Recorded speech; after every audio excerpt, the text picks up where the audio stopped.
Kingdom Keepers! When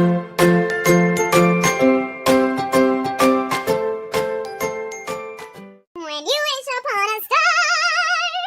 Hey guys, it's Julie the Bibliophile here, and today I am very excited to say that in today's episode of Book Talk, I will be discussing The Return, Legacy of Secrets by Ridley Pearson, the 10th Kingdom Keepers book, and the second book in the Return trilogy. Ha! Just like every other Kingdom Keepers book, as expected, Legacy of Secrets was amazing, beyond amazing, brilliant, beyond brilliant, everything. Ridley Pearson never ever disappoints, and that's really amazing to me because, you know, some book series, they're in their first series, and by the time they reach their 5th book, they have just done it way too much, overdrawn, it's overwritten, it just becomes a drag and it's boring and the books are not as good. And that's happened to a lot of series that I love. But Ridley Pearson is on his 10th book and he still has one more in this series and a 3rd series to write, and he has not faltered in quality yet. Like, that's how good it is. And I'm just amazed. Legacy of Secrets picks up right where Disneyland's left off, where we have Finn, Willa, Philby, Maybeck, and Charlene in 1955, and Amanda and Jess separated in 2015. And the 5 keepers in 1955 have to find the Stonecutter's quill and make sure that it's set up and working in one man's dream so that they can find it in 2008 and defeat the Overtakers the first time. I give Legacy of Secrets 4.5 out of 5 stars. I wanted to give it a full 5 because it was really, really great, but there were some things that bothered me. There were some continuity errors with the syndrome, and there was some character development going backwards as well as relationship development. I'm going to talk a little bit more about that later, and so that's why I gave it 4.5. But I only took away a half a point because I really could not justify giving it 4 stars because it was too good to get only 4 stars. That is it for the non-spoilery section of today's book talk. If you have not read Legacy of Secrets yet, I suggest leaving now because I am about to ramble on with nothing but spoilers for approximately a half an hour. Bye-bye! Oh my god, you guys. Oh my god! Legacy of Secrets! It was so good! I am just going out of my mind with how good it is. But before I get into all of that, I would like to discuss the things that I didn't like so I can get the negative things out of the way and then just focus on all the positive so we can forget about the negative things. You feel me? You feel me? Good, let's go. Okay, so the biggest thing that I had a problem with here in Legacy of Secrets was the plot holes and continuity errors with the syndrome. Where, let's say, first of all, the things that happened in the syndrome, like Finn writing the note and them taking the picture, which was mentioned by Jess and Amanda at the beginning of the book, and Amanda kissing Finn to tell him Tia Dalma was there, none of that happened in Legacy of Secrets. Which was kind of like, what? And especially because all those things were being mentioned on Amanda and Jess's side, but we didn't see them happening in 1955. So huge plot holes for me, just gaping. Also, we see in the syndrome that Amanda finds the note left at Tom Sawyer Island, and we assume that Finn left that in 1955, and we say, okay, when we get to the point in The Return, Legacy of Secrets, when he's interacting with her, but he hasn't left the note yet, we say it's okay, because even if he left the note later, he still left the note in 1955, because Amanda finds it in 2015, so, you know, even if the timelines don't match up, that's the way it is. Time travel. Wibbly-wobbly, timey-wimey. Except, then we see Finn carving their initials into the windowsill, and it says that it's happening live, like in 1955, when he's doing it for the first time in 1955, it's only showing up now in their room, so the rules of time travel were kind of conflicting.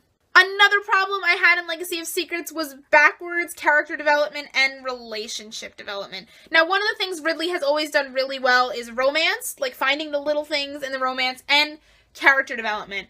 And Charlene has come so far in these 10 books. And now I feel like in this book he reverted Charlene back to where she had been in book 1. Like being the stereotypical cheerleader type, which she has said in other books that she doesn't like to be seen as. But then we see her, you know, being annoyed with Maybeck, so she starts flirting with Finn. And it doesn't match up with all of Charlene's story in the rest of the books. Finally, like I said, backwards relationship development, where we had in book 7, Willa and Philby saying they loved each other in Disneyland's, officially having Willa and Philby and Charlene and Maybeck referred to as boyfriend and girlfriend, and then in this book we kind of have them acting hostile to each other, as if they were still just crushing on each other. And, you know, even with consistencies in the book, at the beginning of Legacy of Secrets we see Willa and Philby cuddling, and Willa expressing concern about leaving Philby. At the same time, then we have a line later, oh, they've been crushing each other on and off, and I'm like, but in the last book you called her his girlfriend, or you called him her boyfriend, and in 2 books before that, you said that she loved him and repeated it in Disneyland. I mean, Wilby got a little bit better. We just didn't really have a lot of time to focus on the relationships in this book. But, so, yeah. Those are my only problems. The plot holes thing was pretty big, but again, they didn't ruin the book too much for me because the rest of the book was that good that it kind of overshadowed the mistakes. Okay, moving on to all the positives. Before I get into my notes and all my feelings for the whole plot, I'm just going to do this in categories because there's a lot of things to be talked about here. There was so much going on in this book. It was crazy, and that was one of the things I loved about it because it kept the action up. It kept it moving. Right from page 1, the action started and didn't slow down all the way through. And that's how penultimate should be. That's how books this far into a series, this in the middle of a series should be. You can't have any, slowed down moments. Well, I wish maybe the book was a little bit longer. If the book is a little bit longer, you can have those slow down moments. But when you have only, a 400-page book and a lot of plot to get through, you cannot afford those slow moments. And I think Ridley really kept up the action really well. Okay, another thing with the Keepers back in time here. I don't know if Ridley realizes this, but they've created a giant paradox. I mean a paradox of epic proportions. I'm not just talking paradox. I'm not talking big paradox. I'm talking rip in the space-time continuum paradox. I made a whole post about it on Tumblr right after I finished the book, which I will link below, but I am also going to talk about that paradox live for you now. Basically, the first part of the paradox is the part that the Keepers have acknowledged. That if they defeat Hollingsworth and stop the Overtakers from ever happening in 1955, they never met up in 2008, which means if they go back to 2015, their lives are going to be different. They're not going to know each other. They have come up with a solution to this, haven't they? I mean, a stupid solution, a really bad solution for their lives and their families, but their solution is, we'll just stay in 1955 forever. Don't go back to 2015, we'll know each other. Except, that's not going to work either, and I don't know if Ridley realizes that that's not going to work, because here's the thing. Even if they stay in 1955, if they never met up in 2008 and the Overtakers never happened, then there was never a reason for them to come to 1955. You see what I mean? The reason they're coming to 1955 is to stop the Overtakers, but if they stop the Overtakers from happening, there was no Overtakers to send them to 1955 in the first place. And that means they ceased to exist in 1955 because they never went to 1955. Back to the Future, I'm talking their pictures fading from the photograph, ceasing to exist. But the paradox goes beyond that, because that's just a big paradox. I'm talking epic paradox. And a paradox, to be a paradox worthy of a rip in the space-time continuum, has to be an endless loop that's just going to keep going back and forth. So, here's the thing. If they never went to 1955, which is what happens if they defeat Hollingsworth in 1955, if they never went to 1955, they never defeated Hollingsworth, which means the Overtakers happened, which means they went to 1955, which means they didn't, which means they did. It just keeps going back and forth, and I don't know. I'm just saying to the Keepers, really, the only way to not mess up everything and kind of blow up the entire universe and create a parallel timeline, and that's just a mess nobody wants to deal with, is to let Hollingsworth win. As awful as it seems, they have to let Hollingsworth win, because you cannot, that's every time travel thing ever dictates these rules that you cannot go change major events in history. Finding the pen, putting the pen in the right place is something that had to happen. Defeating the Overtakers that was not your purpose, and it's too much of a set event. Too much has happened as a result of that if you change that, it's going to screw too much up. I mean, who knows what would have happened? Who knows what else would have happened besides the Keepers not meeting? Amanda and Jess wouldn't have met. I mean, if they weren't in 1955, Walt didn't think up the Haunted Mansion. Hell, Walt might never have thought to make Disney World because they mentioned Florida to him. They have to let Hollingsworth win in one way, shape, or form. Maybe they don't let him get the pen, but they need to let him have the ink long enough to create the Overtakers, because otherwise, oh, that's a royal mess that I don't even want to try and wrap my head around fixing. Okay, so as I said, there's a whole lot going on in this book here. And basically the book is divided up into a bunch of different plots. Some of those plots are focused on the Keepers in 1955. Some of those plots are centered around the Fairleys in 2015, and Tim and Emily and Nick and Maddie. And some of those plots involve both of them. So I'm just going to list them out. First, we have the Keepers trying to get the Stonecutter's quill back in one man's dream. And then we have the Fairleys trying to find out information on who Hollingsworth is. We have the Keepers finding the Stonecutter's quill in the first place. We have both the Keepers and the Fairleys dealing with Hollingsworth's fake cast members and the legacy of secrets. We have this whole issue with Jess and Amanda and figuring out how Hollingsworth connects to Barracks 14 and the Fairleys. We have Tia Dalma in 1955 bringing back Maleficent. And finally, we have communicating between the timelines. So 7 different plot lines going on at once here, and let me say, Ridley connected them all really well. Nothing felt too chopped up, nothing felt like odd or anything. Everything just flowed together wonderfully as one story, and I always understood what was going on. Another thing with how everything connected, I love the connection of all the material in the original books to now. I mean, I love that whole idea of now we're bringing back the Stonecutter's Quill. The books are coming full circle. So the first book was about them finding the Stonecutter's Quill. The 10th book is about them finding the Stonecutter's Quill. And that's just really cool to me. And it's just really, really, really cool and unexpected that Hollingsworth, who created the Overtakers, the person who created the Overtakers is also the person who created Barracks 14 and was doing bad things to the Fairleads. And it all connects. And I love when things connect because I'm a huge literary nerd and I just love it. I love it. I love it so much. So before I mentioned how I was upset at the relationship fighting and lack of development in this book. However, we did have some great moments for Wilby and Sharbeck despite this fighting. First of all, we had that opening moment where, like, Willow was leaning on Philby's shoulder and Finn was like, and I'm just like, I love it because that's one thing Ridley's always done really well with the romance. As frustrating as it is, it's really nice to have those little subtle things, and it's the little things that you latch onto with the Keeper romances, and that makes it so realistic for characters of their age. Also for Wilby, we had that beautiful moment. Every book we get a beautiful Wilby one-liner, like a beautiful Wilby moment worthy of tears. It happens in every book, like, since book 4. Okay, starting with you're smart, you're funny, you're a Willa kinda pretty, and moving on to now, when they were hanging on the chain, and she's like, I'll never doubt you again. You guys, I had to leave it there for like 10 hours on that page. I could not bring myself to read more, mostly because I didn't want to finish the book, but also because I didn't want to not be on the page where she said that, because after all their fighting in that book, it was just, oh. We also had the great talk between Charlene and Maybeck. After Maybeck had realized she was flirting with Finn, they started talking on the train and realizing that probably led to a better conversation between them. And also, when Hollingsworth had a bunch of the Keepers frozen, except Finn and Maybeck, and when they unfroze Charlene, how Charlene just, like, flung herself towards Maybeck, or when Maybeck was, like, you know, forcing himself to choke Hollingsworth, and then his hand was in pain, she caught him. It was just, like I said, the little things. Finn and Amanda, I'm getting to later. I mean, clearly in this book, there's always been a bias towards Amanda. I mean, Ridley has said in multiple book events that I've been to that Amanda is his favorite character, but come on, dude. I mean, give us a little Wilby, too. The Famanda is beautiful, I'll give you that, but there's definitely a bias. Okay, so now I want to move on to my notes. I'm going to try to get through this as quickly as possible because I literally have 5 full pages of live reading notes, and I'm just going to get into everything that happened in the book, my feelings about it. So I opened the book, and my first reaction is, oh my god, there's chapter titles. I don't think I've read a book with chapter titles since, like, the 6th grade, and I was so happy. I'm like, oh my god, chapter titles. I get really, really excited whenever there's chapter titles.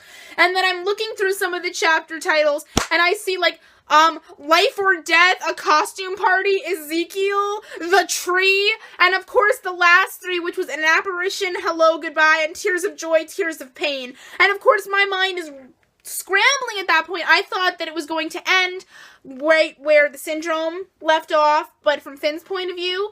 But the chapter titles were just, oh my god. So then we move in, and like I said, we're picking up right where we left off with the Keepers in 1955.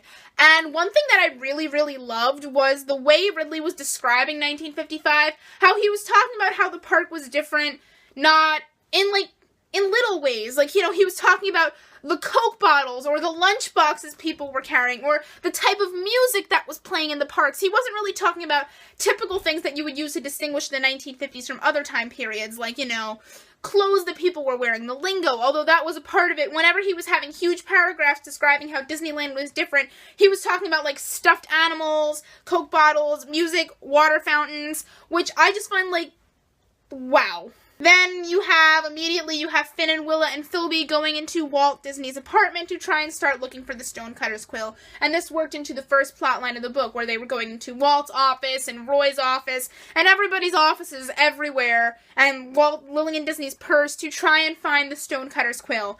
And we had that beautiful Wilby moment then. I remember just Willa freaking out and fangirling that they were looking at Walt Disney and all of them, and I'm like, OMG, same. I mean, if I saw Walt Disney sleeping in front of me, I'd probably pass out and cry in a heap on the floor. My hero, honest to God. Then there was also that moment with Willa that really got me crying when she was talking about how she was afraid to go to college and leave her friends, that they were the best friends she had her whole life, and they'd been so close for like the past 7 years, and now she had to leave them, and she was scared about leaving them and being apart from Philby, and being that I'm going to college in like 6 months. This was just like so hard to read. I'm like, oh my God.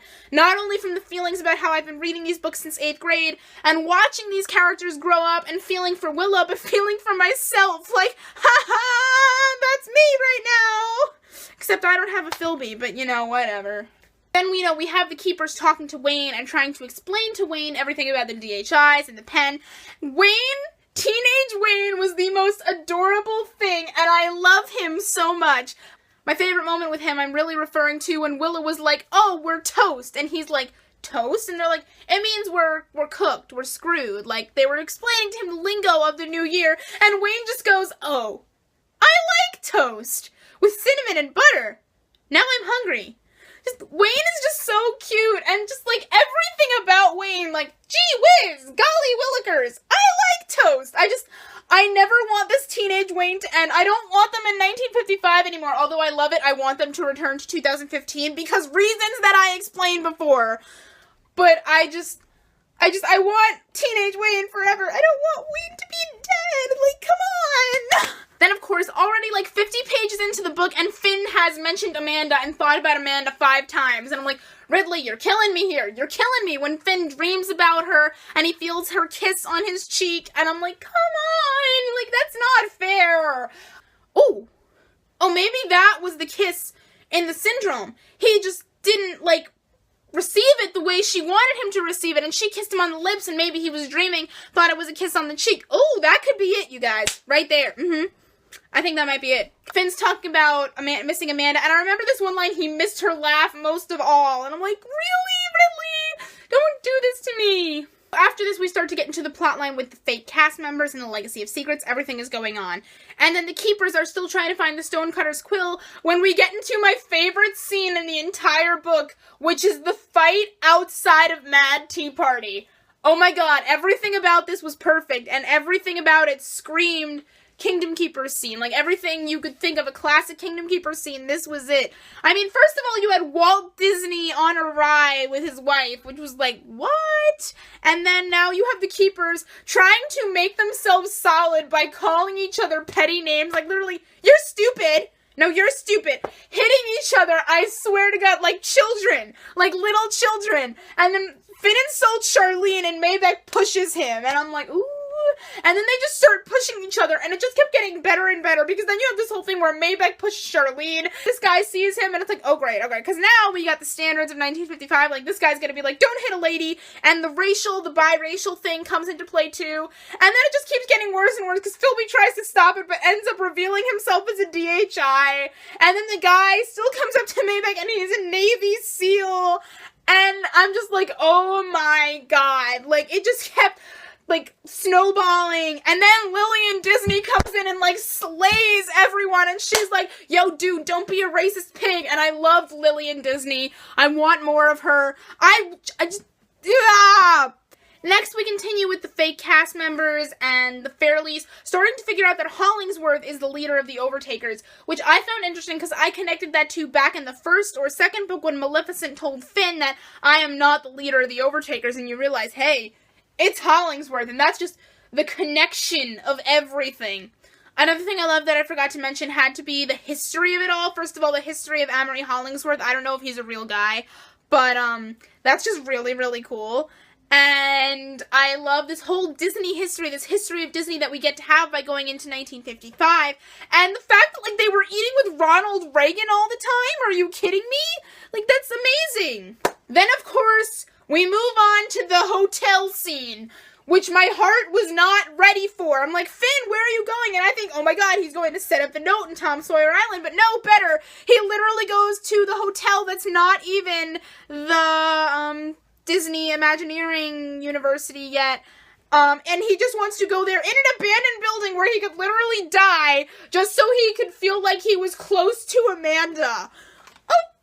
And then he carves the initials into the wood again, and it's such a cool scene to see everything connected. And of course, Jess is freaking out, and Amanda's crying, and Finn is crying, and I'm crying. Everybody's crying. So much crying. And then we have Finn go back to the hotel, and then Charlene gets there, and that's when things start to get weird. Also cool how the ghosts were talking to Finn. Yes! We have Charlene start flirting with Finn, and I'm like, really? Really? This is when I started to feel about the character development and relationship development gone bad. But we have Charlene talking to Finn, flirting with him, and I'm like, the love triangle's done, Charlene.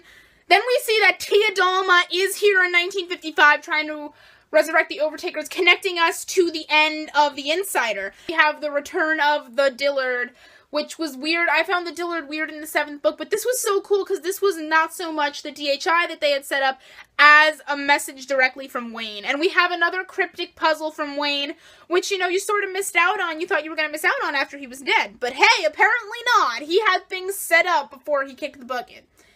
The Dillard speaking to Amanda and Jess, and then they go to this library and on this whole mission to find out who Hollingsworth was, and they end up finding that, like, Lillian Disney and her maiden name, she was, like, the largest contributor to the library, and this again ties into how everything's connecting, and the history, and it's so cool. We have this whole scene with Jess and Tim going into the archives to get files on Hollingsworth. And we have Dirk the Jerk, who really is a jerk. Like, come on. He's just like, oh, you knew Wayne? It doesn't matter now. He's gone. And I'm like, wow, okay. Another thing I loved about this book was seeing the Keepers solve a puzzle again, which we haven't really gotten in a while. It's mostly been about action for a while, and in this book we got the Keepers back to solving a puzzle like they did in the first book for the Stonecutter's Quill. Except this time, instead of the puzzle coming from Wayne, it came from Walt Disney himself. Dude, that's just... We have them trying to figure out the Lily Bell. We have going on the Lily Bell after they've been to Esmeralda and solved that puzzle. Willa solves the puzzle, bringing us back to our Kingdom Keeper roots. And we have Charlene and Maybeck having a talk about their relationship on the train. And then we get the beautiful Wilby scene where they're by Mad Tea Party and they have to run to get the note off of Jingles that Amanda and Jess have sent. And Philby's trying to protect Willa, but she's like, no, I can run faster than you. And I'm just thinking, power couple. This is what power couples do, where they're like, I'll protect you. No, I'll protect you. Let me do it. Let me do it. They're a power couple, and then, of course, we get this whole action chase scene that's also romantic, and then at the end, I'll never doubt you again. We had a lot of great Jess moments, with Jess talking about her PTSD from after being captured by Maleficent and how she still gets scared because of that, and that was really powerful for me. And we also have a whole paragraph of Jess talking about how much she loved Wayne and how much of a father he was to her, and I'm just, like, tears. Just so many tears from Jess. Like, come on. Then we have a scene where they go to Walt Disney's house to get the Lily Bell, which is, again, the whole history, the whole Walt Disney. As a huge Disney nerd, the fact that Walt Disney was involved here is just blowing my mind. Finally, we're at the end of the book, the final fight scenes, and things start to get really, really exciting. We have this whole final fight scene with Amory, and we have Jess and Amanda trying to send another note to the past. And this whole fight with Amory is going on and on and on. The couples are starting to flirt with each other again. Friends realizing the beginning of the paradox, but ignoring it anyway. And we have them chasing Amory through the parks, finding out that Amory stole these animation cells to create the villains, which was, again, amazing. Ezekiel, the Dapper Dan, turns out to be Ebbsy Hollingsworth, who's rebelling against the rest of his family. And I knew I could believe in you, a character named Ezekiel. We have Maddie reading everybody. And finally, in this final battle scene, Walt gets involved himself. Oh, I was, like, Willow was crying, and so was I. I was freaking out. Like, as much as I freaked out when Mickey was in the 7th book, that was, like, times 10. Because Walt Disney, like, I don't know if you guys realized, but did you realize that the fact Wayne had to know which kids to pick that were perfect for the job in the first book. This is how Wayne knew, because he had met them in 1955 and he knew to pick them. Oh, good Lord. And he couldn't tell them that he knew them the whole time just to mess with space-time continuum, but he did, and then we see, like, you know, I love that moment where Walt was like, hey, sees them as DHIs, he's like, hey, I see people like you sitting around a table, dancing, the guests will love it, and I'm like, oh my god, the Keepers inspired the Haunted Mansion! Like, Ridley is brilliant, the way he's connecting everything in the past. It's just so beautiful. The Keepers inspired the Haunted Mansion, you guys. I can't. That was so cool to me. Finally, we have the final scene. Jess and Amanda and Tim and Emily and Nick trying to get a note back to 1955. And there's that horrible moment where you think Amanda is going to die, because we see now Maleficent is resurrected, which is another huge thing. This is just setting up to be an epic battle again, just like 6 set up the perfect epic battle for 7. And, we have Maleficent resurrected and the Dementors, the Wraiths coming back from Haunted Mansion like they did in Book 7 to attack Amanda, and Amanda's like, just run, she's standing there, and Mandy, no, I love you, and I'm like, can you stop, because he really made me think Amanda was dead, and I had to put the book down for a little bit, but then it turns out, no, Amanda was going to the past to be with Finn, and then that beautiful, beautiful moment, where the moment we've been waiting for since the beginning of the syndrome, happens, and we see Amanda running towards Finn, and he picks her up and spins her around, and it's just everything I ever imagined since he was missing in the syndrome when I wanted them to reunite. I was imagining that big whee, picks her up. The most romantic moment in his short life. He never wanted to let go. Good God, the Famanda. And then the last chapter, Jess decides she is going to go back to the past, leaving us off with a cliffhanger, as Ridley is prone to do, but setting us up perfectly for the 3rd book. And everybody's gonna be in the past. And hopefully they can figure out that they gotta let Hollingsworth win or they're screwed. The whole universe is screwed. That is it for me, you guys, today. You can follow me on Tumblr, Twitter, Instagram, and Goodreads. I will link all those in the description. Please remember to like and subscribe, and I will see you next week. Bye-bye, Keepers!